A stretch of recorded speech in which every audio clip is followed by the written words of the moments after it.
On the eve of sentencing, P. Diddy is facing yet another lawsuit. Hi, I'm Melba Pearson, also known as the Resident Legal Diva, and the Daily Diddy is back. I was bringing you daily updates from the Diddy trial all the way until we got a verdict. He was found guilty of 2 counts of transportation for the purposes of prostitution, and his sentencing is set for Friday, October 3rd. However, a new lawsuit just dropped from Deonte Nash. Now, Deonte Nash was a stylist that worked with Diddy from 2008 to 2018. He testified at Diddy's trial where he said that he saw Diddy abuse Cassie, call her names, that at one point, he and Mia, another assistant of Diddy's, tried to pull Diddy off of Cassie while he was beating her.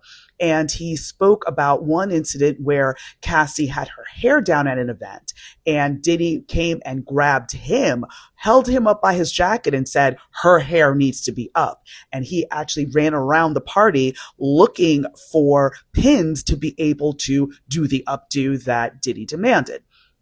So he testified at trial. Under cross-examination, he said that he was not interested in suing and basically gave the impression that if he had not been subpoenaed to come to trial, he never would have come forward. Well, now he felt empowered as a result, at least this is a statement, he felt empowered as a result of coming out and telling his story, that he has now filed a lawsuit alleging quite a few things. So, first off, in the complaint, it was filed in Los Angeles. His lawyers outlined 11 allegations, but most notably, they include human trafficking, assault, battery, and sexual battery.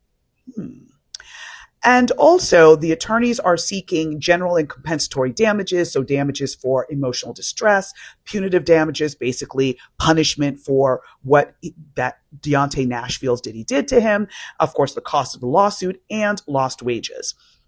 He talked about a nightmare of sexual, physical, and psychological abuse that lasted a decade.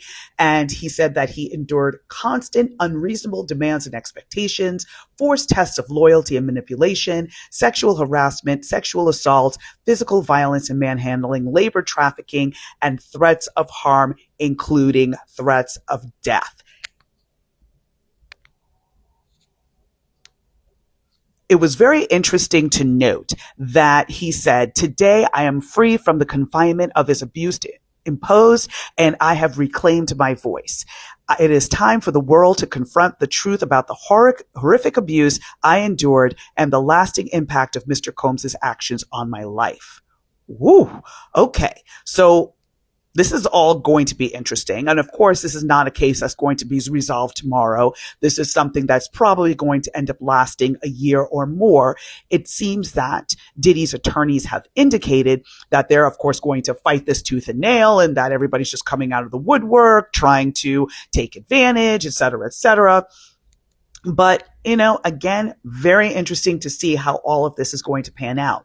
Now, another lawsuit is in the mix in terms of Diddy and all the fallout from the freak-offs and this trial and all of that involving the Estefans. I'm going to drop another video talking about that. And also, be sure to stay tuned because I will cover the sentencing as well as the fallout from that. So, thanks again for tuning in.